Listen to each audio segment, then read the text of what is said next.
Goku versus Saitama is already one of the most discussed debates in the anime community. When we think power can't get more absurd, we remember Saitama from Earth 3 and Go-Kuu from Capsule Corporation. These are basically the two most powerful versions of Goku and Saitama, where they are taken to their peaks and explore all the possible limiters of their own stories.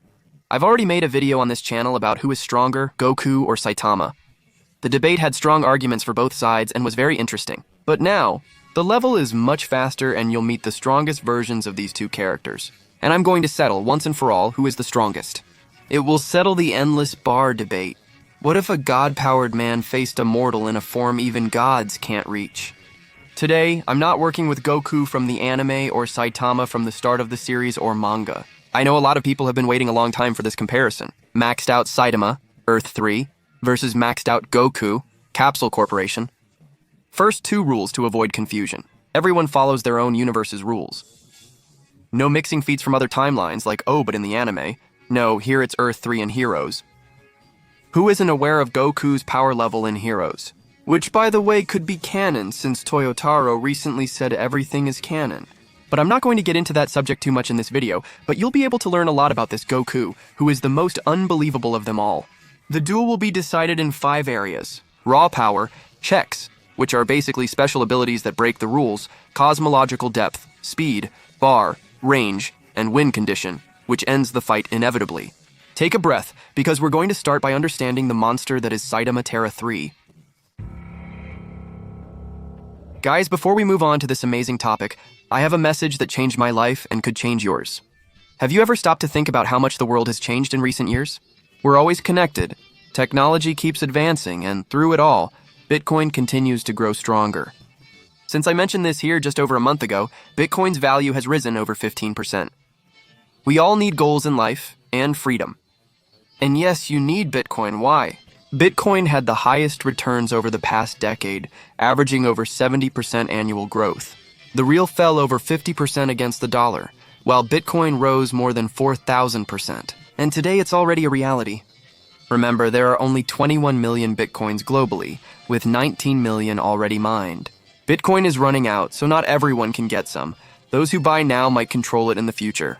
Who knows? Save it? This money can't be confiscated, so it protects and diversifies your assets. And if you're curious about Bitcoin but never knew where to start, this is the right time. MB, the largest digital asset platform in Latin America, has an amazing campaign for new clients. It's simple.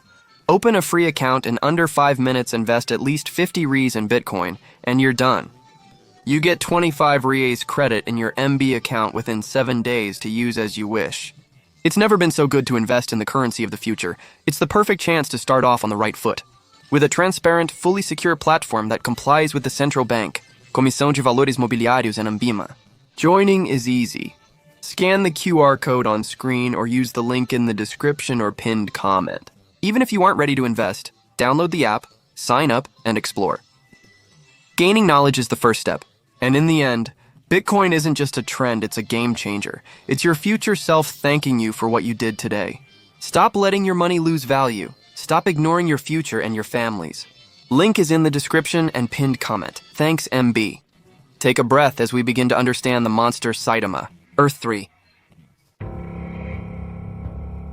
The Earth 3 antagonist, an even more powerful urban boy, arrives, viewing the universe's structure in his hand. Without any warning, it's a supernova punch at a single point. The description is simple and cruel. By focusing on a target, the impact explodes every cell of the opponent. The wave grows until it reaches the Laniakea supercluster, where the Milky Way is just one of about 100,000 galaxies. And Saitama? What does he do? He just blinks and returns, and an odd detail appears. Blast, the #1 hero, can undo destruction as if it never occurred, erasing the event from the universe's memory. Only the attacker and target recall everyone dying briefly. This move reflects the raw power axis. He equalizes energy no matter how much you scale it, comparing only the number of zeros. Your attack is ineffective against Saitama from Earth 3. When exhausted, the villain tries to weaponize the universe. The enemy realizes it. Betting only on the energy inside the board doesn't work, so he pulls the board itself. The narration opens the gates of mathematics.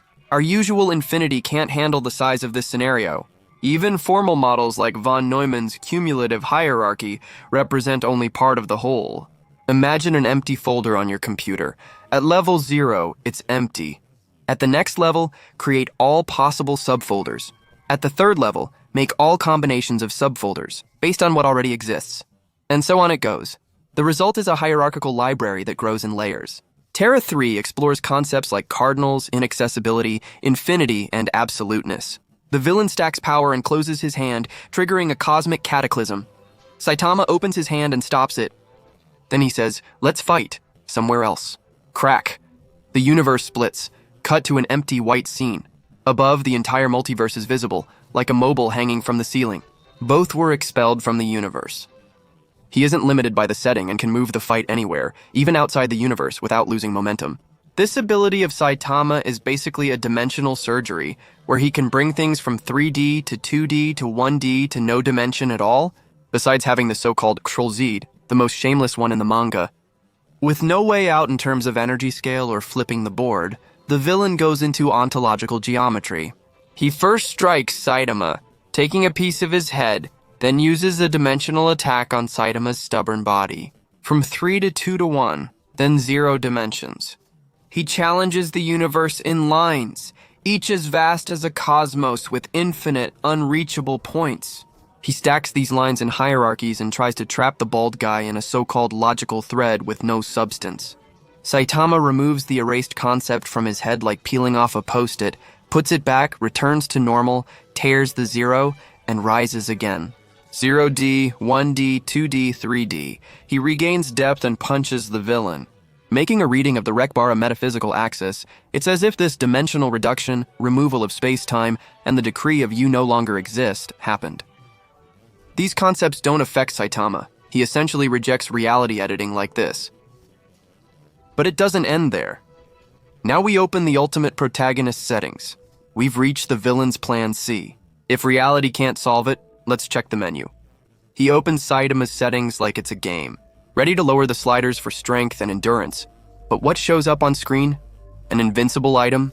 Already on a roll, the guy goes for one last move, erasing humanity from the world. The bald guy reads the speech bubble, grabs the villain, erases it, and writes, "Humanity kept." Here, it would be a story like Terra 3, with both battling through the script. Saitama also has a pen. Trapped, the antagonist creates his own ending. Reality, where he's a famous hero with money, a folder, a red chest, awards, and no pain. Saitama looks, refuses the contract, crosses the interface, yes, breaks the reader's screen, and sends the memory that has defined the character all along. It's not for the reward, it's for fun. Cracked screen, escape, narrative denied. On this victory condition axis, if the opponent relies on imposing a story, Saitama ignores it and simply accepts the fight. Well, what about speed? Well, here, being fast is no longer a variable. Notice that basically everything that was already absurd in the analysis of normal Saitama here, that absurdity is taken to infinity. And with Goku, it's going to be the same thing. On Earth 3, the enemy erases time and space from the surroundings, and Saitama works the same way. In the main story, he's already exceeded the Moon-Earth scale. A punch that opens the atmosphere, a sneeze that erases Jupiter, and a space chase with a chest bump. Yes, that sentence exists. On Earth 3, the question isn't who arrives first, but who can change the rules. He doesn't allow it, but the Earth 3 script doesn't appear just to give someone plot armor. For Saitama, it expands on what the canon has already established, that is, a broken limiter, a growth for Saitama that never saturates. As you saw in the other video, it's like a graph that rises in finite steps but never stops. You can't reach it by copying. Even with divine power, Guru admits he can't keep up. It also examines the squared collision, as Blesh opens portals sweeping through galaxies by the inverse square law, using serious mass to lift a celestial body and reverse causality. In other words, ending a fight without throwing punches, traveling back through particles, and not selling your soul. Earth 3 takes this DNA and gives the villain conceptual tools like rewritten dimension, context editing, fake reality. And Saitama responds on the same level. Without becoming God by decree, he denies the decree. Now that you've seen the monster, let's list what matters about Saitama from Earth 3 for the duel.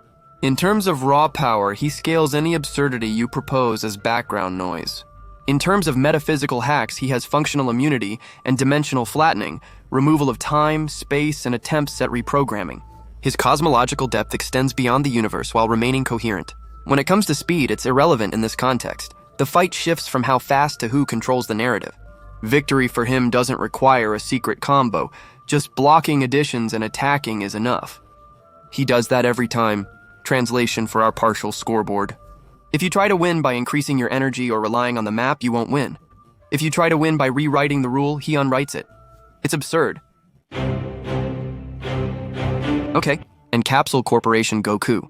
This is where the confrontation gets really serious, because Capsule Corporation Goku isn't just a powered-up normal Goku. He works in layers, physical story fabric, time nests, threats with endless histories, higher realities, the world of Beat, fusions beyond dimensions, universal blue, and more. And crucially, he has feats at his base that already deal with this talk of being outside the universe. Let's discuss Goku and Capsule Corporation. If Saitama from Earth 3 breaks rules for fun, Goku from Capsule Corporation changes the entire game. It's not just a figure of speech.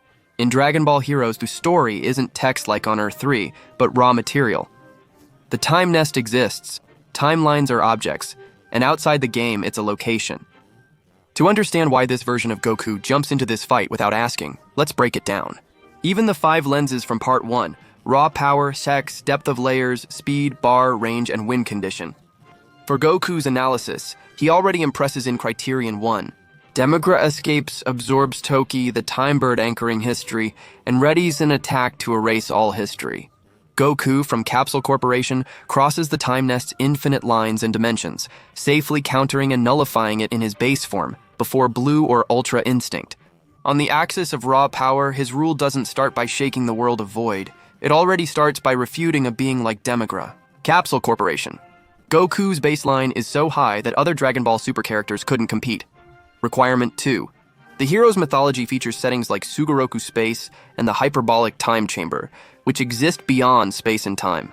And that's not just a pretty phrase, it's an actual concept. This scenario, where Goku and the Supreme Kai of Time instantly dance, is also a space. If you try to play, I erase space and time above Goku. Capsule Corporation. He would keep fighting there, since he's already learned to move in that area.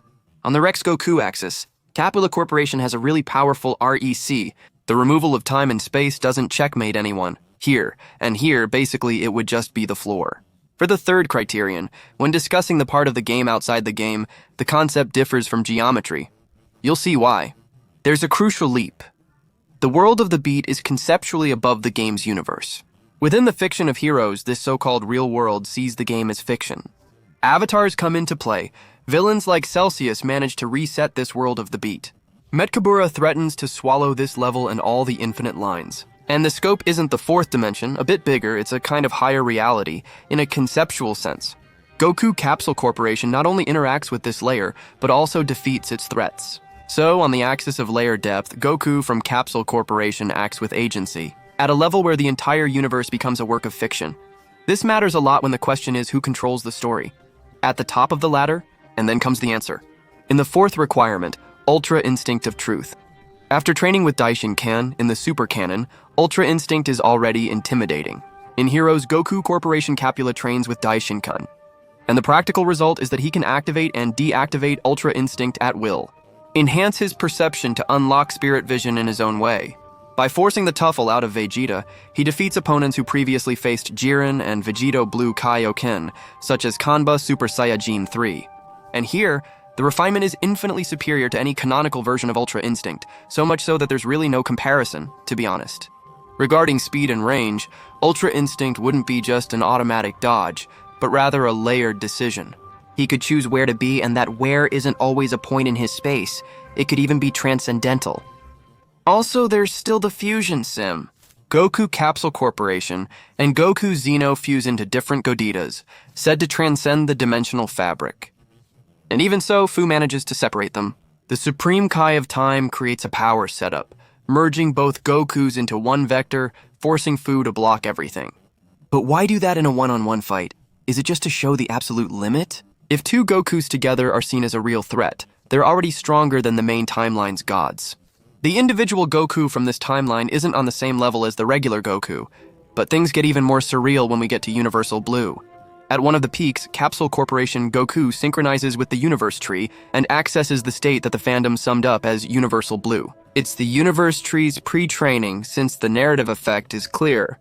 He puts Fu in check and ends with a full Kamehameha, achieving victory. He has a button to end the fight, and that button works even against someone who edits reality as a hobby. Is Capsule Corporation Goku really the strongest? Let's compare him to Xeno Goku for clarity. When Xeno stacks Super Saiyajin 4 Limit Breaker, Capsule Corporation uses Perfect Ultra Instinct in the duel, revealing Xeno's brute strength and Capsule Corporation's focus on technique and precision. In the end, Ultra Instinct at its peak makes it so that one strike is enough to finish it. So, let's also do the checklist for Capsule Corporation Goku. At his base, he can already survive total history erasure. Time Nest has hacks like Fight, where time and space aren't useful variables. It works in layers, such as those that invoke the game fiction.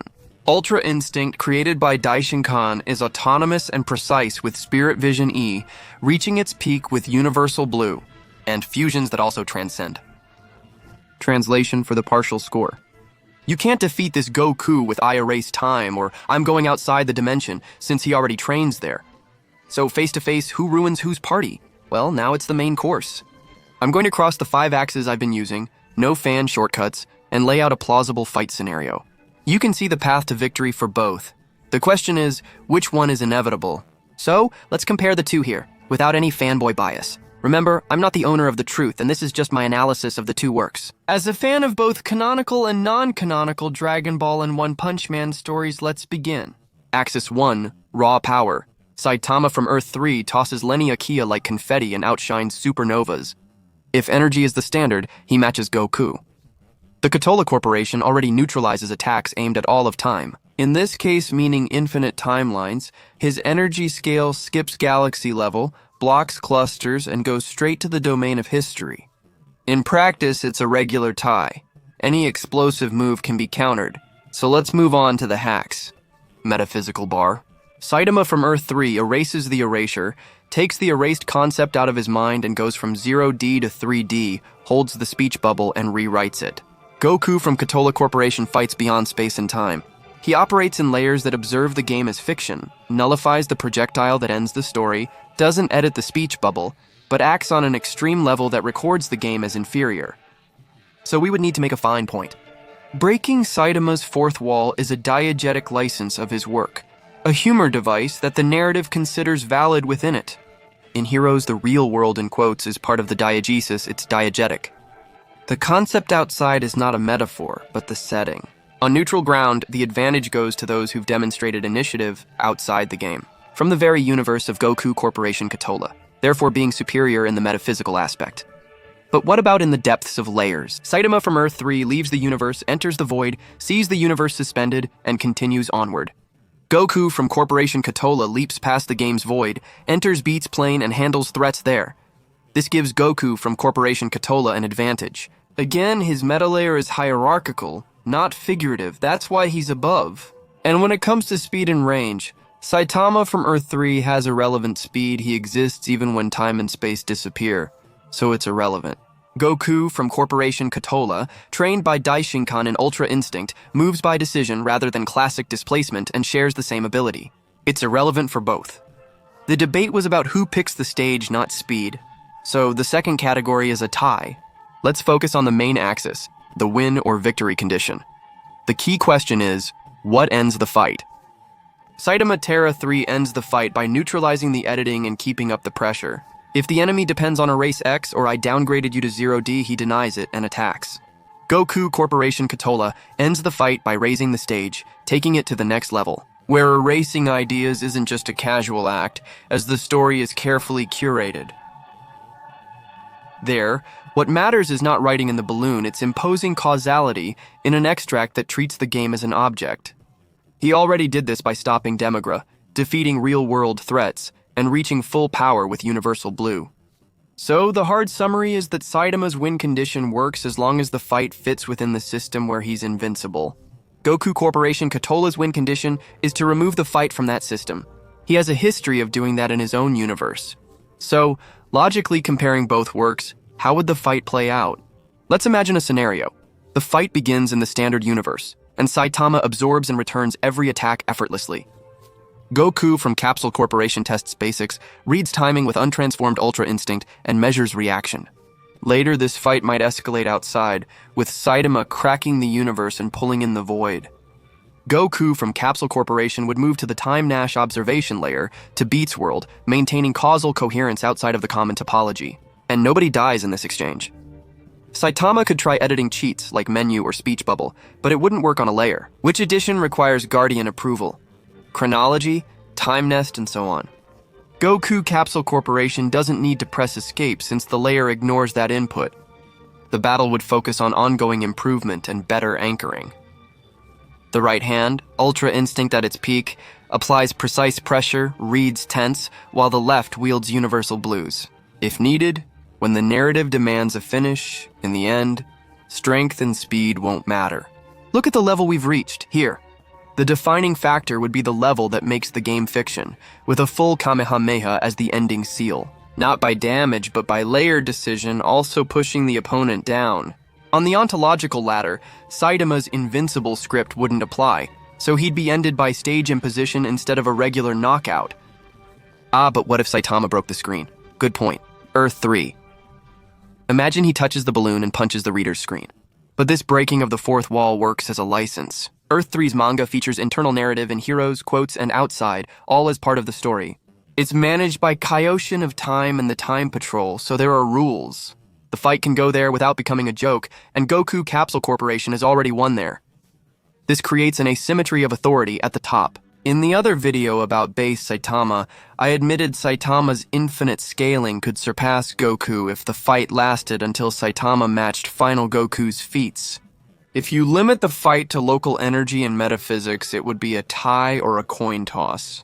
But if you ask higher up who has demonstrated stable agency, at a broader level, where the universe is an object and history, it's the same. Go-Kuu Capsule Corporation's record holds more weight. He disarms the kind that Saitama uses, changing the jurisdiction of the fight, and there he has the shutdown button. Ultra Instinct refined and Universal Blue combined, no fusion needed. In other words, Capsule Corporation Goku would win by layer anchor and a broader win condition. The unstoppable force has always remained so in a system. Capsule Corporation Goku is always ahead, rising beyond unstoppable to an even higher level. Doing an analysis like this takes a lot of work, so leave a lot of likes on the video and comment your opinion below. Subscribe for more and check out my other similar videos. Remember, I'm not the authority. Feel free to share your opinion below. Please support me so I stay motivated to create content like this. Making these videos isn't always easy or rewarding. Thanks for your support, guys. I'm done here and signing off. Don't forget to open your account at MB2. If you let this chance pass, you'll regret it. This could be your opportunity to build your future now. So, scan the code and that's it, guys. Thanks for your support. I'll stop here and I'm out.